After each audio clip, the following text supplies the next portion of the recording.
How modern day conditions you towards weakness. We live in a busy world. Non-stop entertainment, easy food, cheap thrills. Everything can be had today and can be paid for tomorrow. We are told not to worry about others, that their liberty to do their thing is the same as yours. If you want to keep your freedom, you need to not impinge on theirs. You carry on. Until tomorrow comes. Their tomorrow finds us poor, weak, fat, and distracted. We find no respite in our relationships. Everyone keeps to themselves and spares you no thought. We have a hard time facing that, so to take the edge off, we dive back into entertainment and the dopamine-rich diversions. The cycle continues. Yet, somewhere deep down, we know that this is not how we should live. We crave meaning and we yearn for connections with others. Life was never meant to be like this, so why are we drawn into this spiral so easily? This weakness of spirit and of body, the inability to muster your willpower and the constant assault on our senses, these are not by choice, but they are not random either. This is a deliberate setup at play that we are only vaguely aware of. Your relationships are not free of this manipulation either, where we are set to follow only one way of treating others with unrestrained permissiveness. If you seek to make a change to this, if you want to throw off the chains of constant distraction and seize control of your life, to regain the strength that is within you, you must learn what you face first. To arm yourself with knowledge of what stands in your way. Only then you can move into making those changes that improve your life. The studies on addiction and psychological impact of dopamine-rich activities are numerous. You can find one explanation after another that describes how your brain is hijacked when the easy option to obtain dopamine is presented now, as opposed to a vague promise of some dopamine later. But that is not the problem. Your brain needs this stimulation, and that dopamine is a mechanism to reinforce learned behaviors needed to survive. But it cannot distinguish between survival and entertainment. The flashy colors, the ultra-processed foods, and the lack of restrictions are an environment we were never made for. The purveyors of these thrills and entertainment work with existing human predispositions. For them, it is a matter of delivering the utmost to tickle the senses. But this is not the problem either. Decadence of one sort or another always existed, yet it never was as prevalent as it is today. We have had these distractions available, but never before in such quantity. What we are faced with is a world that refuses to put limits on human indulgence, where senses and pleasures do not meet the barrier of social disapproval. Culture we inhabit ceases to value restraint and instead celebrates choice. But the choice can be anything. There are no limits to what you can do, and while you'll find disapproving looks here and there, there are no social or legal prohibitions on indulging. If society refuses to push back, what barriers do you have that would make you hesitate? What is there to resist your impulses? Everything around us is designed to make us consume. More shows to watch, more products to go through.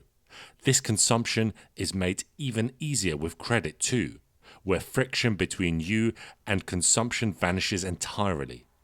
All you have to do is agree to mortgage your future. As a society, we have lost our social guardrails, and because of that, weakness is not something to be ashamed of, but it is something to be expected if you live as one of many. This lack of agency is only amplified through our digital lives. Glued to screens for days on end, we do not realize that our physical lives are drained away as we persist in inhabiting a digital make-believe, where we battle disembodied voices and sacrifice our attention on meaningless assemblies of outrages and chatter. Our bodies and brain atrophy, and the lives we dream of are rendered impossible as our attention is taken elsewhere. These digital stand-ins for real interactions are mere shadows of what our lives are supposed to be. The debate on Twitter replacing a lively discussion in a public gathering, a stream of messages from nowhere, a mere shadow when measured up to a conversation with a friend in person. The wall of distractions that surrounds our modern-day lives means that our horizons are choked up with meaningless pursuits. While we proudly say to ourselves there should be no obstacles in life and mean well, we unknowingly set up a society that is devoid of aspirations. While striving is admirable and in this circumstance is something that is freely permitted at a glance, does it carry any social encouragement? Is there a demand for striving above the average? Who is asking for it exactly?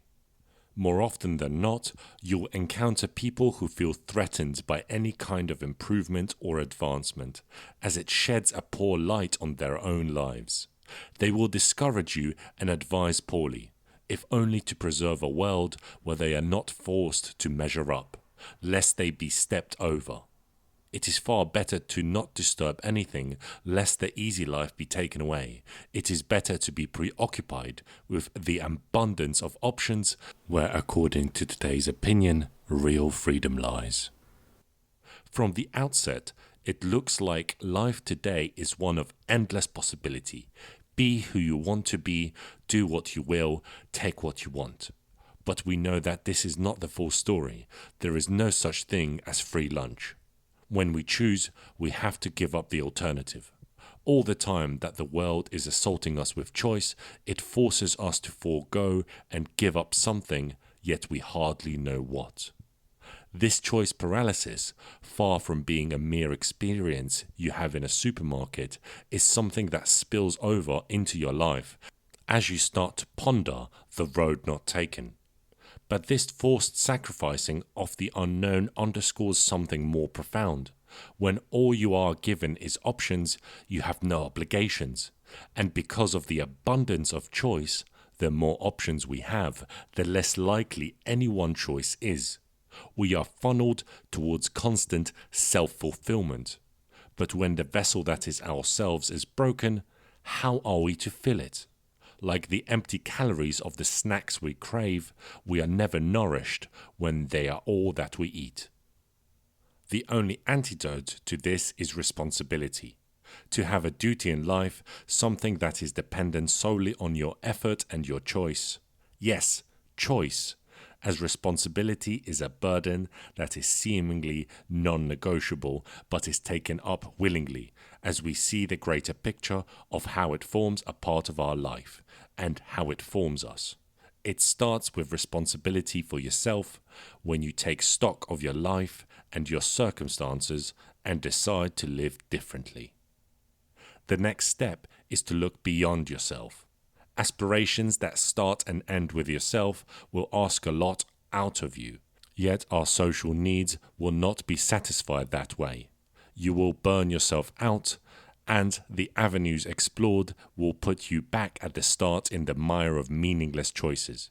We need recognition from others that the sacrifices we make are noteworthy, and the only way to make them noteworthy is to focus on others. That is the greatest strength that is hidden from us today. Under guise of tolerance, we are prohibited from giving to others of our own strengths and our own character, lest it be tainted with judgment and our own preference. However, this assumption of negative intent is one that is born of lack of responsibility for oneself, and one that cannot withstand for long in a society of people that are made to care for one another. And even when not thanked for it, or outright condemned for not fitting in, this responsibility for others is what becomes our duty, as we seek to build strength through building of a better society around us. We now see that freedom that is supposedly ours is just a species of slavery, a preoccupation with the trivial and meaningless pursuits that leave us empty. Liberal society does not care about anyone in particular, but it cares for rights. These are in turn so broad as to be hollow to any one person. The hostility to adversity is not just a pleasant wish, but a rejection of reality and a demand for unreasonable treatment. We can rise above it, however. We can discard the disapproval of those who do not care for us and set aside those distractions that do not add to our lives. That, in turn, gives us true freedom, from the burden of endless choice and material competition, and from the feeling of inferiority born out of inability to change your life. And in that freedom, we can pursue the meaningful things like responsibility, which forces us to become better than before. What that duty to society looks like is different for every person, depending on their abilities, station in life, and connections. Yet there is no price high enough for the ability to do the right thing and becoming stronger through it of your own free will. Thank you ever so much for listening, and if you enjoyed it, please leave a comment down below and subscribe.